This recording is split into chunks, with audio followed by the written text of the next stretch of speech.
ಸಾಯಿ ಪಲ್ಲವಿ, ಸಮಂತಾ, ಆಲಿಯಾ ಭಟ್, ದೀಪಿಕಾ ಪಡುಕೋಣೆ ಇವರೆಲ್ಲರೂ ಇವರೇ main role ಆಗಿ ಸಿನಿಮಾ ಮಾಡಿದ್ರೆ ಜನ ಥಿಯೇಟ್ರಿಗೆ ಹೋಗಿ ನೋಡ್ತಾರೆ. ಅಂಡ್ ಅಷ್ಟು ಕ್ರೇಜ್ ಇದೆ ಇವ್ರಿಗೆ. ತನಗೂ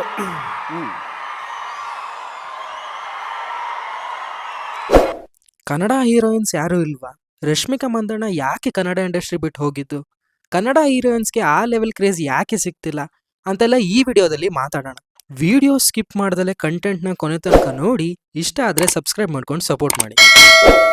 ಕನ್ನಡ ಇಂಡಸ್ಟ್ರಿಯ ಹೀರೋಯಿನ್ಸು ಫೇಮಸ್ ಇಲ್ಲ ಅಂತ ನಾನು ಹೇಳ್ತಿಲ್ಲ, ಇದನ್ನ ಫಸ್ಟ್ ಕ್ಲಿಯರ್ ಮಾಡ್ಬಿಡ್ತೀನಿ. ಅಮೀರ್ ಖಾನ್ ಅವರಿಗೆ ಒಂದು ಇಂಟರ್ವ್ಯೂ ಅಲ್ಲಿ ಯಾಕೆ ಬರೀ ಹೀರೋಸ್ಗೆ ಜಾಸ್ತಿ ದುಡ್ಡು ಕೊಡಬೇಕು, ಹೀರೋಯಿನ್ಸ್ ಕೂಡ ಅಷ್ಟೇ ವರ್ಕ್ ಮಾಡಿರ್ತಾರೆ, ಯಾಕೆ ಈ ಡಿಸ್ಕ್ರಿಮಿನೇಷನ್ ಅಂತ ಕೇಳಿದಾಗ ಅವರು ನಿಮ್ಮ ಸಂಭಾವನೆ, ನೀವು ಎಷ್ಟು ಜನನ ಥಿಯೇಟರ್ಗೆ ಕರೆಸ್ತೀರಾ ಅನ್ನೋದ್ರ ಮೇಲೆ ಡಿಪೆಂಡ್ ಆಗಿರುತ್ತೆ. ಇಫ್ ಹೀರೋಯಿನ್ಸ್ಗೆ ಆ ಎಬಿಲಿಟಿ ಇದ್ರೆ ಅವ್ರಿಗೂ ಜಾಸ್ತಿ ಸಂಭಾವನೆ ಸಿಗುತ್ತೆ ಅಂತ ಹೇಳಿದ್ರು. ಅಂಡ್ ಅದು ನಿಜ ಕೂಡ ಹೌದು. ಈಗ ಥಿಯೇಟರ್ಗೆ ಜನ ಹೇಗೆ ಬರ್ತಾರೆ, ಅವರ ಹೀರೋಗಳನ್ನ ನೋಡಿ. ಬಟ್ ಇಲ್ಲಿ ಕೆಲವೊಬ್ಬ ಹೀರೋಯಿನ್ಸ್ ಇದ್ದಾರೆ, ಅವರು ಸಿನಿಮಾ ಮಾಡಿದ್ರು ಕೂಡ ಜನ ಥಿಯೇಟರ್ಗೆ ಹೋಗ್ತಾರೆ. For example Deepika Padukone. ಇವರಿಗೆ ಯಾಕಿಷ್ಟು ಕ್ರೇಜ್ ಅಂದ್ರೆ, ಇವರು ಮಾಡಿರೋ ಎಲ್ಲಾ ಸಿನಿಮಾದಲ್ಲೂ ನೀವು ಅಬ್ಸರ್ವ್ ಮಾಡಿದ್ರೆ ಇವರ ಕ್ಯಾರೆಕ್ಟರ್ಗೆ ಒಂದು ಡೆಪ್ತ್ ಇರುತ್ತೆ, ಪಾತ್ರಕ್ಕೆ ಪ್ರಾಮುಖ್ಯತೆ ಇರುತ್ತೆ. ಸಿನಿಮಾ ಹಿಟ್ ಆಯ್ತೋ ಫ್ಲಾಪ್ ಆಯ್ತೋ ಸೆಕೆಂಡ್ರಿ, ಬಟ್ ಇವರು ಸೆಲೆಕ್ಟ್ ಮಾಡೋ ಸ್ಕ್ರಿಪ್ಟ್ಗಳಲ್ಲಿ ಇವರಿಗೆ ಇಂಪಾರ್ಟೆನ್ಸ್ ಇರಬೇಕು.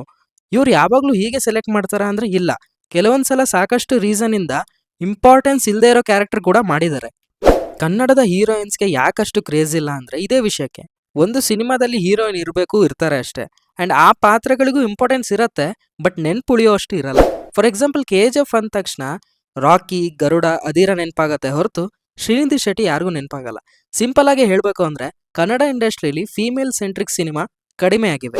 ಈ ವಿಚಾರದ ಬಗ್ಗೆ ಆಚಾರ್ಯ ಅಂಡ್ ಕೋ ಚಿತ್ರದ ಡೈರೆಕ್ಟರ್ ಆದ ಸಿಂಧು ಶ್ರೀನಿವಾಸ್ ಮೂರ್ತಿ ಅವರು, ಫೀಮೇಲ್ ಡೈರೆಕ್ಟರ್ ಹೆಚ್ಚು ಬಂದ್ರೆ ಕನ್ನಡ ಚಿತ್ರರಂಗದ ಕತೆ ಬದಲಾಗಬಹುದು, ಫೀಮೇಲ್ ಪಾಯಿಂಟ್ ಆಫ್ ವ್ಯೂ ಇಂದ ಕತೆ ಹೇಳೋರು ಬೇಕಾಗಿದ್ದಾರೆ ಅಂತ ಅವರ ಅಭಿಪ್ರಾಯವನ್ನ ಒಂದು ಇಂಟರ್ವ್ಯೂ ಅಲ್ಲಿ ಹೇಳಿದ್ದಾರೆ. ರಶ್ಮಿಕಾ ಮಂದಣ್ಣ ಇವರು ಕನ್ನಡ ಇಂಡಸ್ಟ್ರಿನ ಬಿಟ್ಟು ಹೋಗಿದ್ದಾರೆ. ಬಿಟ್ಟು ಹೋದ್ಮೇಲೆ ಇವರ ಸಂಭಾವನೆ ಜಾಸ್ತಿ ಆಗಿದೆ, ತುಂಬಾ ಮೂವಿಗಳಲ್ಲಿ ಕಾಣಿಸ್ತಾ ಇದ್ದಾರೆ, ಒಳ್ಳೆ ಒಳ್ಳೆ ಡೆಪ್ತ್ ಇರೋ ಕ್ಯಾರೆಕ್ಟರ್ಗಳು ಸಿಗ್ತಾ ಇದಾವೆ. ಬಟ್ ಇವರು ಎಲ್ಲಿಂದ ಬಂದಿದ್ದು ಅನ್ನೋದನ್ನ ಇವ್ರು ಮರ್ತು ಹೋಗಿದ್ದಾರೆ ಅಂತ ನನ್ಗನ್ಸುತ್ತೆ. ನಾನು ಇವರ ವಿಷಯವನ್ನ ಯಾಕೆ ತಗೊಂಡ್ ಬಂದೆ ಅಂದ್ರೆ, ನಮ್ಮ ಕನ್ನಡದ ನಟಿಯರು ಬೇರೆ ಲ್ಯಾಂಗ್ವೇಜ್ಗೆ ಹೋಗಿ ಸಿನಿಮಾ ಮಾಡ್ತಾ ಇದ್ದಾರೆ ಅಂದ್ರೆ ಒಳ್ಳೆ ಇಂಪಾರ್ಟೆನ್ಸ್ ಇರೋ ಕ್ಯಾರೆಕ್ಟರ್, ಇಲ್ಲ ಅಂದ್ರೆ ಒಳ್ಳೆ ರೀಚ್ ಇರೋ ಸಿನಿಮಾದಲ್ಲಿ ಮಾಡಿದ್ರೆ ಅವರಿಗೂ ಒಂದು ರೆಕಗ್ನಿಷನ್ ಸಿಗುತ್ತೆ.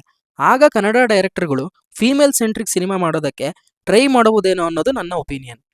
ಈಗ ದೀಪಿಕಾ, ಆಲಿಯಾ ಅವರೆಲ್ಲ ಬಾಲಿವುಡ್ ಅಲ್ಲಿ ಇರೋದ್ರಿಂದ ಫೀಮೇಲ್ ಸೆಂಟ್ರಿಕ್ ಸಿನಿಮಾ ಮಾಡ್ತಾ ಇದ್ದಾರಾ? ಇಲ್ಲ. ಬಾಲಿವುಡ್ ಅಲ್ಲಿ ಇನ್ನ ಸಾಕಷ್ಟು ಹೀರೋಯಿನ್ಸ್ ಇದ್ದಾರೆ, ಅವರೆಲ್ಲ ಯಾಕೆ ಮಾಡ್ತಿಲ್ಲ? ಇವರಷ್ಟೇ ಯಾಕೆ ಮಾಡ್ತಾ ಇದ್ದಾರೆ ಅಂದ್ರೆ ಇವರಿಗೆ ರೀಚ್ ಇದೆ. ಇವರಿಗೆ ಸಿಗೋ ರೀಚ್ ಕನ್ನಡ ಇಂಡಸ್ಟ್ರಿಯ ಯಾವ ಹೀರೋಯಿನ್ಗೆ ಸಿಕ್ಕರು ಈ ತರಹದ ಸಿನಿಮಾ ಬರ್ಬೋದು. ಆಗ ಈ ತರ ಸಿನಿಮಾ ಮಾಡೋಕೆ ದುಡ್ಡು ಹಾಕೋರು ಕೂಡ ರೆಡಿ ಆಗ್ತಾರೆ. ಇದಿಷ್ಟು ನನಗೆ ಈ ವಿಷಯದಲ್ಲಿ ಈ ಎಲ್ಲ ಕಾರಣದಿಂದ ಹೀಗೆ ಆಗ್ತಿರ್ಬೋದು ಅಂತ ನನ್ಗನ್ಸಿರೋದನ್ನ ನಾನು ಹೇಳಿದ್ದೀನಿ. ನಿಮ್ಗೆ ಬೇರೆ ಒಪಿನಿಯನ್ಸ್ ಇದ್ರೆ ಕಾಮೆಂಟ್ ಬಾಕ್ಸಲ್ಲಿ ತಿಳಿಸಿ. ನೋಡ್ತಿರೋ ಕಂಟೆಂಟ್ ಇಷ್ಟ ಆಗಿದ್ರೆ ಸಬ್ಸ್ಕ್ರೈಬ್ ಮಾಡ್ಕೊಂಡು ಸಪೋರ್ಟ್ ಮಾಡಿ.